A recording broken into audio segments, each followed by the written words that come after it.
Hey everybody, great to see you again. Today I'm going to talk a little bit about how to do stop motion with Fisher-Price imgaginext figures, from building sets to moving your figure.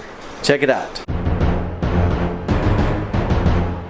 Okay, so here's how this is going to work. Let's say we're shooting in 8 frames per second, okay? Now watch this. Okay, so I took a picture, right, like you would do. Now I'm going to move it. Now, as you may or not know, if you can see, right there is a little bit of what we call a ghosting effect. That lets you know exactly where the character was before you moved it, so you know how much you need to move. So we'll take another picture. Right? So as you can see, I am only moving this character not even her whole body width. So just maybe at the edge of where the ghost would start, that's where I would move her. Now I'm moving up the stairs, and that's okay. See right there? See, that's where she was, and that's where she is now.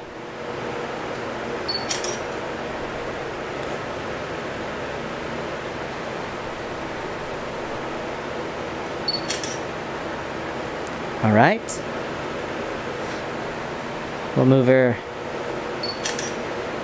Now, that is 8 frames. So right there we recorded 8 frames. Now this is what I'm going to do. I'm going to play it back for you.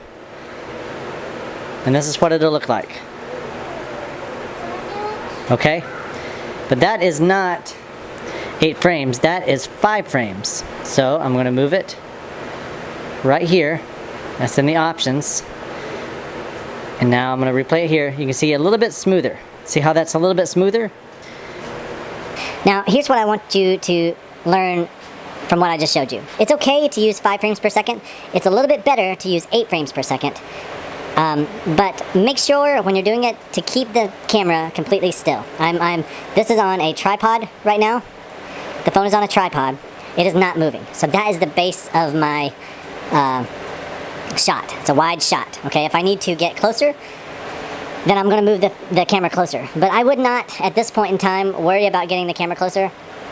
Just concentrate on the wide shots when you're moving. And keep in mind, it's going to take a lot of time. 8 frames per second means if I just shot this 8 shots, that equals 1 second of film. Does that make sense?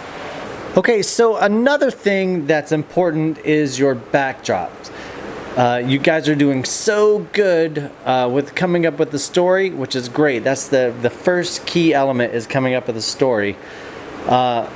Look at what I have right here. Now, you see how bright this is? This is what we kind of want to see.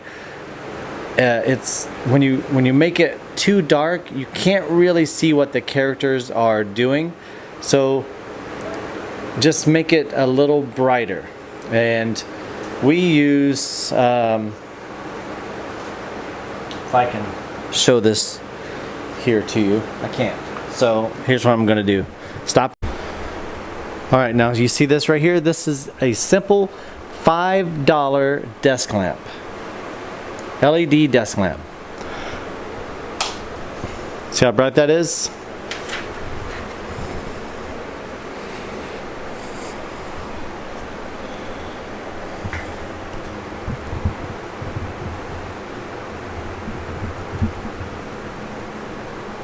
With the light, without the light. Now, I say without the light because I have a huge light right here. This is a studio light.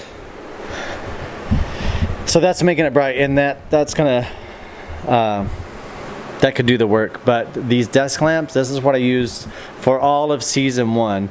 Now look right back here. You're gonna see this backdrop. What else would be really cool for you guys to do is take some construction paper. Look at this right here. See this? This is a cardboard box that I took construction paper with and made a brick tall building. I made a storefront. I made it most of my sets have multiple sides to them. So like right here is a brick, and then that's something completely different. You got the bank on this side, you got Star Labs on this side. That way you can use them in more than one shot, but you're giving yourself a setting for what you want instead of the underneath of a kitchen table or you know, a carpeted area.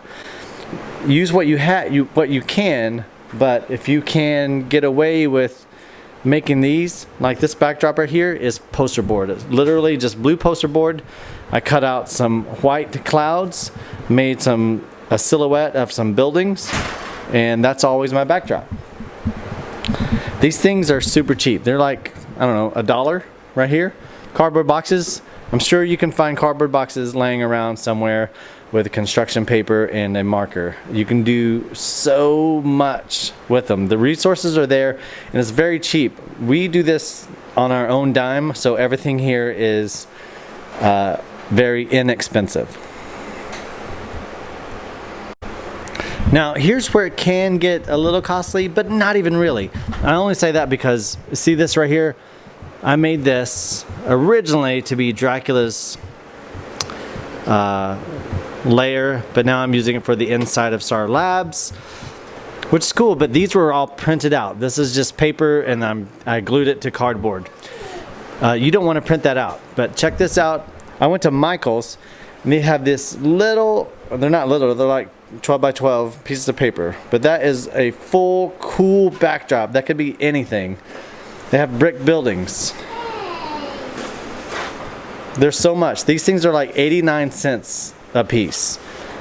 So you can make a building out of those. If you want to use this paper, I could have done that and made a building out of that, like that. You see what I'm saying? So use your resources, make a set. Now let's talk about flooring real quick. You could do the same thing. For the longest time, I used poster board like this, right here, and you just put it down. It's I don't know, 2 by 3 or something like that, 2 feet by 3 feet maybe, but it works. And just put your sets on that. And I know if you have some of the play sets from imgaginext, put those on there too. Put that right back here. If it's a building right here, then you got a nice backdrop right there. Just gives you a little bit of dynamic. You can make a night one as well, where you can put it's a black one and maybe make some stars and a moon, something like that. But that's really going to help. So just don't forget, make yourself a set, make yourself some buildings. Remember, take your time with the characters when they're moving. If you need to get a close-up, it's sometimes better if they don't move. But if you're just like, if this is one shot and you want to have that camera close up like that, that's fine. And then take that picture, click. Can I do that right now? Took that picture, and instead of moving her so much, make one dramatic move. Like, oh, now I'm pointing. And then that can be the rest of her voice like that. And so instead of having her move so much when she's talking up close, it's sometimes hard to follow. And take your time with it. There's her. Then you can go to Aqualad. You see what I'm saying? It's better to just, and for stop motion, sometimes it's better to slow down and not move at all, rather than moving too fast. So I hope these tips were very helpful for you.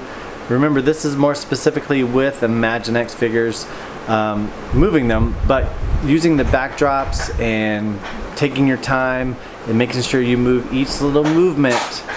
It's gonna take some time. If you wanna move their arm up and down, that'll probably take 4 or 5 shots just to get her arm from here to there. You know what I mean? It does take a long time. That's why it takes so long for me to put one of these 4-minute stop motion episodes. But make your sets. You got cardboard boxes, you got construction paper and glue. Take a marker, make a brick building, make a sign. It's there. Use poster board for the floor if you want to. If you have to use carpet, then use carpet or wood floor or tabletop, whatever, whatever you need to use. But again, and guys, if this is your first time watching, we would love to have you subscribe to our channel and learn a little bit more about stop motion. Also check out some of our other stop motion series from DC imgaginext Super Friends. And we'll see you next time from Father and Son Stop Motion.